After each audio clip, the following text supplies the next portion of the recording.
ini, yang kita sadari ataupun yang tidak kita sadari.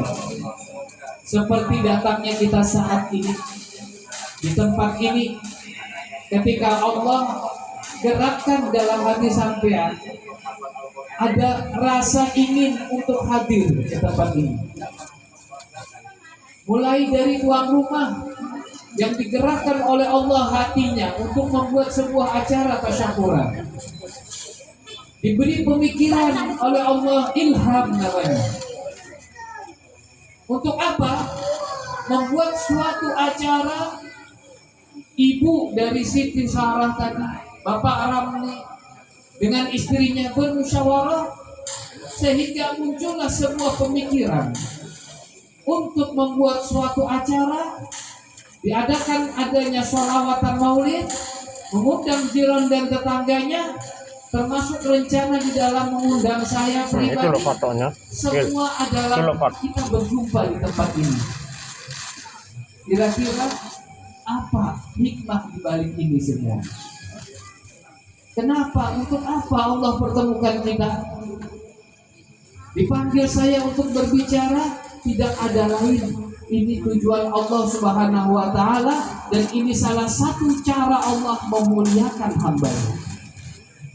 Alhamdulillah. Dikatakan, "Idza aradallahu bi'abdihi khairan waffaqahu ila makanil khair." Kalau Allah menginginkan kebaikan kepada seorang hamba, maka hamba tersebut dimudahkan oleh Allah untuk menuju tempat yang baik. Yassarahullah ila makanil khair, diberi kemudahan oleh Allah untuk berada di tempat yang baik, mendengarkan kebaikan. Ini tanda Allah ingin kita mendapatkan beberapa kebaikan. Allah ingin kita zikir, Allah ingin kita sholawat, Allah ingin kita silaturahim. Secara tidak langsung Allah ingin memberi kita pahala yang banyak melalui kegiatan ini. Kita kabulkan panggilan atau hajat dari saudara kita. Apa kata Rasulullah dalam sebuah hadis? Dalam sebuah hadis Rasulullah bersabda, "Man qada li akhihi hajatan fid dunya qadallahu alaihi sab'ina hajatan min hawaijid dunya wal akhirah."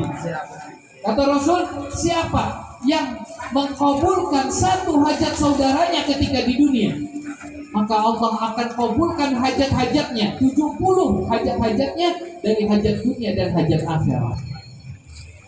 Satu kali kita penuhi panggilan dari hajat saudara kita muslim, Allah kabulkan 70 hajat kita. Ini sebuah tanda besar, sinyal besar dari Allah. Allah ingin mengkabulkan hajat kita lewat kita mengkabulkan hajat saudara kita. Berdoa kita kepada Allah, kita tagih janjinya Rasulullah. Ya Rasulullah, Kau telah bersabda bahwa Allah berjanji akan mengkabulkan hajat itu.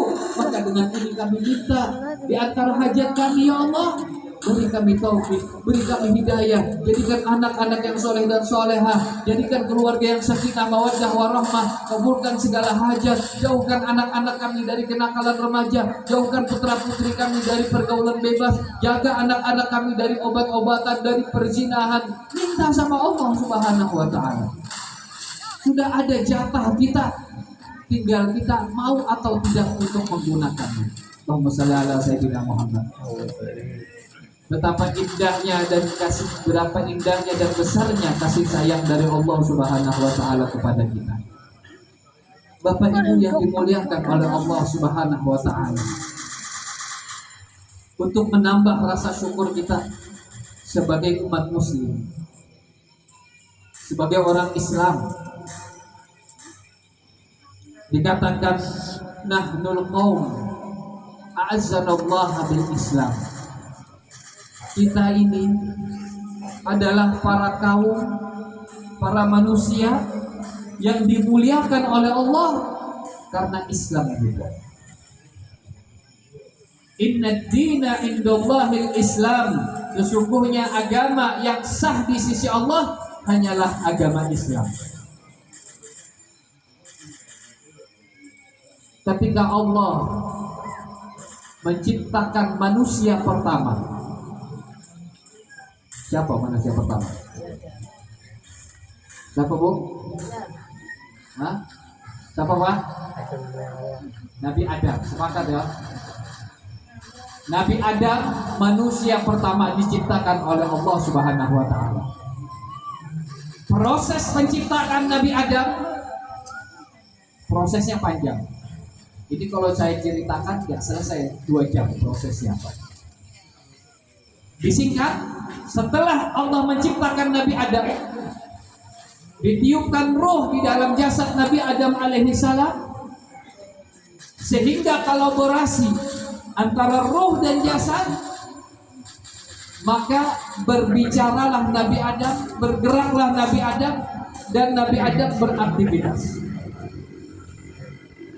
Ketika Nabi Adam diciptakan oleh Allah Subhanahu wa taala, ketika itu manusia pertama, kemudian Allah ciptakan susulan dengan menciptakan Siti Hawa, istri dari Nabi Adam.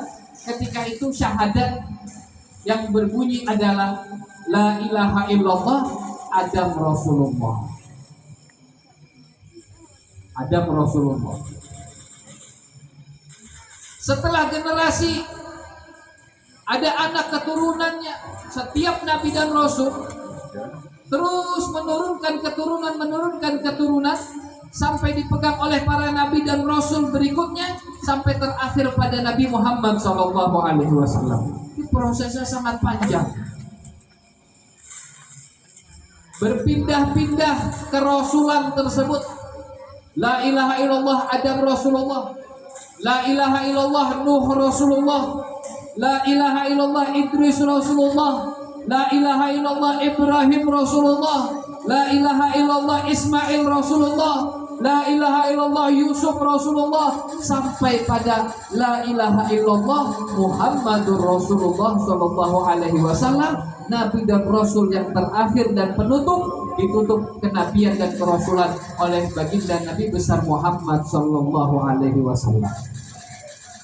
Setiap nabi dan rasul yang diutus oleh Allah, ada berapa nabi dan rasul? Ayo. Ada berapa jumlah nabi dan rasul? Manusia yang memegang pangkat nabi sekaligus rasul. Ada berapa? 300 berapa? 315. Ah, 315. Siapa yang ngomong 25? Yang wajib diketahui 25. Yang jadi nabi tok, yang punya pangkat nabi tok, tapi nggak rasul, ada berapa? Berapa? Enggak, yang jadi nabi tok bukan rasul.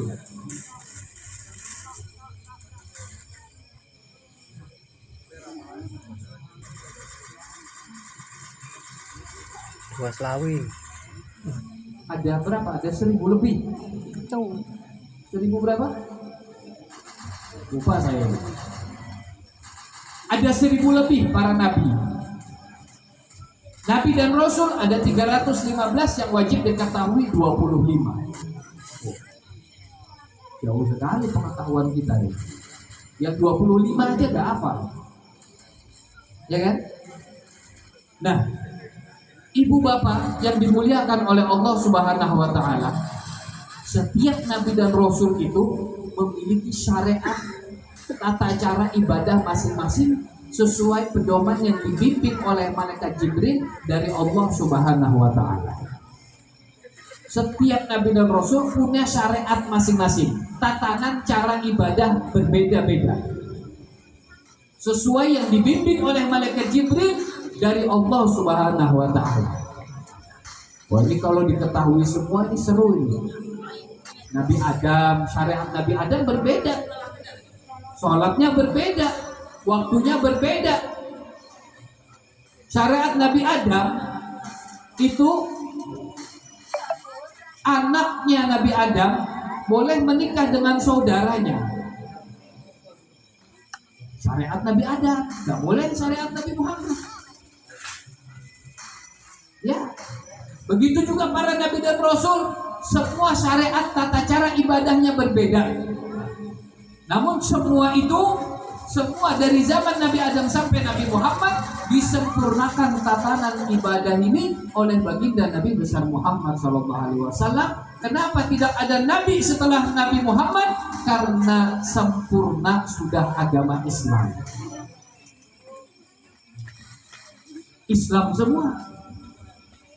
Yang mereka bawa semua Islam. Dibawa Nabi Adam, yang dibawa Nabi Nuh, yang dibawa Nabi Isa, yang dibawa Nabi Musa, yang dibawa Nabi Harun, yang dibawa Nabi. Semua para Nabi dan Rasul membawa agama La ilaha illallah. Tiada Tuhan selain Allah. Semua Nabi dan Rasul. Jadi kita bahas pelan-pelan sedikit-sedikit supaya kita merasa mempunyai sesuatu yang sangat berharga dan amat mahal. Kita lihat sejarah cerita para Nabi dan Rasul. Ketika mendapatkan suatu amanah dari Allah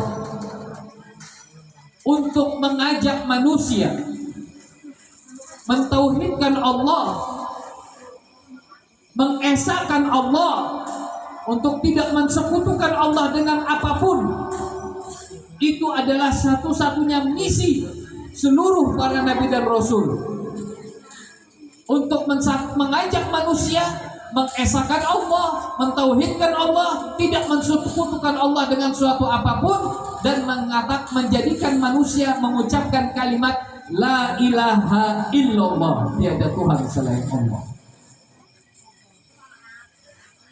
Di bawah ini kalimat La ilaha illallah. Tidak mudah, Pak. Tidak mudah, Pak, kalimat La ilaha illallah ini dibawa dari generasi ke generasi. Tiada Tuhan selain Allah. Siapapun yang membawanya dikunci nanti ya sampai sepedanya. Mendapatkan intimidasi, mendapatkan kriminalisasi, mendapatkan ancaman, percobaan pembunuhan. Itulah yang dialami para Nabi dan Rasul. Hanya untuk mengajak manusia mengesahkan Allah. Hanya untuk mengajak manusia untuk menyembah kepada Allah Tuhan yang Maha Esa. Sehingga dengan kalimat La ilaha illallah dia akan selamat dari neraka Allah Subhanahu wa taala. Sabda baginda Nabi besar Muhammad, man qala la ilaha illallah dakhalal jannah. Siapa yang mengucap kalimat La ilaha illallah, dia akan masuk ke dalam surga. Miftahul jannah, La ilaha illallah adalah kuncinya surga. La ilaha illallah, tiada Tuhan selain Allah. Sampai akhirnya tugas membawa kalimat La ilaha illallah ini diemban oleh Nabi kita Muhammad Sallallahu Alaihi Wasallam. Rasulullah Nabi Muhammad diutus oleh Allah menjadi Rasul. Diutus oleh Allah menjadi Rasul, artinya punya tugas untuk mengajak manusia mentauhidkan Allah, mengajak manusia untuk mengesahkan Allah. Tidak ada tujuan lain kecuali menyelamatkan manusia dengan kalimat ini. Tidak ada tujuan politik, tidak ada tujuan ingin jadi pemimpin, tidak ada tujuan harta dan dunia. Tujuannya adalah mengajak manusia menyembah Allah Zat yang Maha Esa agar masuk ke dalam surga, selamat dari neraka Allah. Akan tetapi Nabi Muhammad SAW menerima ini tugas di tengah-tengah manusia yang saat itu hidup zaman jahiliyah. Kenapa dikatakan zaman jahiliyah? Zaman jahiliyah itu artinya manusia ada yang menyembah matahari, ada cacian, makian, rintangan, siksaan, percobaan pembunuhan dihadapi oleh Nabi Muhammad demi untuk menyebar kalimat La ilaha illallah ini. Tidak satu persatu untuk mengesahkan Allah. Pertama yang masuk Islam adalah mereka orang-orang dari kalangan bawah, para fakir dan miskin, para budak yang saat itu hidup di kota Mekah dan mencari kebenaran. Datanglah Nabi Muhammad SAW. Ini ceritanya sangat panjang. Walaupun pendeta-pendeta mereka, pemuka-pemuka agama mereka telah meyakinkan dan meyakini bahwa Nabi Muhammad adalah sosok yang memiliki ciri-ciri yang jelas sebagai Nabi akhir zaman. Nah, pada akhirnya berislamlah beberapa orang secara diam-diam. Kenapa? Kalau secara terang-terangan, takutnya orang-orang yang berpengaruh di kota Mekah ini tahu dan dia pasti ngamuk. Pasti ngamuk. Ternyata benar, ketika mereka tahu ada yang masuk Islam, ikut sama Nabi Muhammad untuk mengesahkan Allah, mereka marah, mereka ngamuk. Apa yang mereka lakukan? Di antaranya ketika nama keluarganya itu Sayyidina Yasir, sahabat Rasulullah, orang yang pertama kali masuk Islam. Yasir, dia punya keluarga kecil, keluarga budak, hamba sahaya, bekerja dengan salah satu konglomerat yang ada di kota Makkah. Ketika tuannya, bosnya itu tahu bahwa Yasir dan keluarganya ikut sama Nabi Muhammad, diseret ini Yasir dengan ibunya, dengan keluarganya, dibawa ke tengah padang pasir, diikat, gak dikasih makan, gak dikasih minum, dijemur di bawah terik matahari. Apa kesalahannya? Kesalahannya hanya ucap kalimat la ilaha illallah Muhammadur Rasulullah. Itu toh kesalahannya. Diikat, dibawa ke tengah padang pasir, nggak dikasih makan, nggak dikasih minum, disiksa, dicambuk. Sampai akhirnya Yasir ini seorang pemuda yang gagah, dia dihadapkan dengan ibunya. Ibunya Yasir dibaringkan di tengah-tengah padang pasir. Bosnya bilang, tuannya bilang, hai Yasir, kembalilah menyembah Lata dan Uzza. Lata dan Uzza itu patung yang dia sembah. Tinggalkan agama Muhammad. Kamu pilih agama Muhammad atau pilih ibumu. Apa kata Yasir? Sayyidina Yasir berkata, Allahu ahad, Allahu ahad, la ilaha illallah Muhammadur Rasulullah. Saya dalam menjalankan agama kebenaran Nabi Muhammad. Apa yang terjadi? Saking marahnya bosnya ini, ibunya Yasir ditombak tepat di dadanya, dan wafat seketika itu juga ditombak di depan mata Yasir sendiri. Dialah sosok orang yang pertama kali mati syahid di dalam Islam. Mati syahid, meninggal ibunya Yasir, ditombak di dadanya di depan mata Sayyidina Yasir sendiri. Kehilangan ibunya, kehilangan segalanya. Apa salahnya, Pak? Karena la ilaha illallah Muhammadur Rasulullah. Alhamdulillah. Begitu juga yang terjadi kepada Sayyidina Bilal bin Rabah, tukang adzannya Nabi, sang muadzin Nabi. Siapa yang gak kenal Bilal bin Rabah? Ketika Bilal ikut Nabi Muhammad dan diketahui oleh bosnya, oleh tuannya Umayyah, maka apa yang dikatakan? Apa yang terjadi? Ditaruh batu besar, Pak, di dadanya Sayyidina Bilal. Ditaruh di tengah padang pasir, diletakkan batu besar di dadanya, diikat tangannya, diikat kakinya, dikasih patung. Ayo Bilal, kembali menyembah Lata dan Uzza, atau kamu akan dibiarkan seperti ini sampai mati. Apa kata Sayyidina Bilal? Allahu ahad, Allahu ahad, la ilaha illallah Muhammadur Rasulullah. Allah Tuhan yang Maha Esa, tiada Tuhan selain Allah. Sampai akhirnya dibeli oleh Sayyidina Abu Bakar dan dibebaskan dari batu tersebut dan dibebaskan dari perbudakan. Jadilah Sayyidina Bilal sebagai muadzin, tukang adzan Nabi Muhammad SAW. Terjadi gejolak, banyak pengikut Nabi Muhammad SAW, terjadi peperangan, pertumpahan darah, semua demi membela kalimat la ilaha illallah Muhammadur Rasulullah. Terus dibawa setelah generasi para sahabat, dibawa ini dakwah untuk menyebarkan agama Islam oleh para sahabat-sahabat, masuk ke seluruh penjuru-penjuru Arab.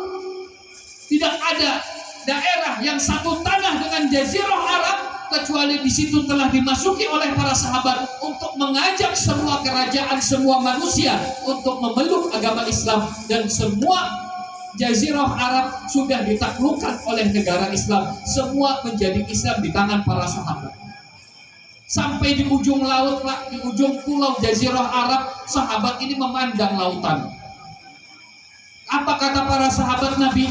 Seandainya kami tahu ada yang kasih kabar bahwa ada manusia di seberang lautan sana, kami akan ini untuk menyebarkan agama Allah Subhanahu wa taala yang dibawa oleh baginda Nabi Muhammad. Generasi para sahabat tidak keluar dari Jazirah Arab.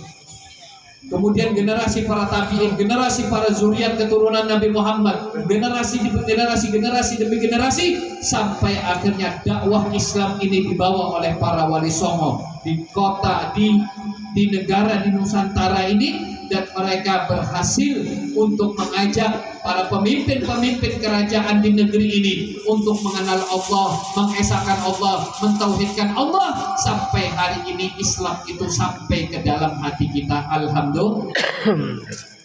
Apa sih untungnya Pak di dalam agama Islam ini? Man qala la ilaha illallah dakhalal jannah. Siapa yang mengucapkan la ilaha illallah, dia akan masuk surga.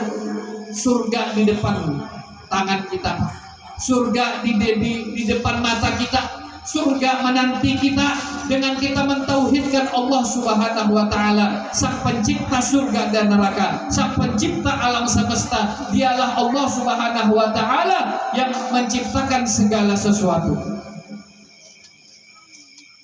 Dan kita sekarang Islam dalam hati kita. Gak ada yang nyiksa kita sekarang gara-gara masuk Islam. Gak ada yang intimidasi kita. Gak ada yang ngancam-ngancam kita karena kita Islam. Gak ada yang marahin kita karena kita Islam. Ini adalah anugerah yang besar. Tinggal kita bagaimana kita menjaga keislaman kita. Islam yang kita miliki ini lebih mahal dari segala-galanya. Para sahabat, para aulia, para orang-orang soleh mengetahui kadar harga atau Islam yang ada di dalam hati kita ini lebih mahal daripada dunia dan selisih. Saya mau tanya, sampean menjadi orang suci tapi kehilangan Islam, mau gak? Mau gak Bu? Ditukar dengan uang 1.000 triliun tapi gak Islam, mau gak? Berarti mahal dong Islam.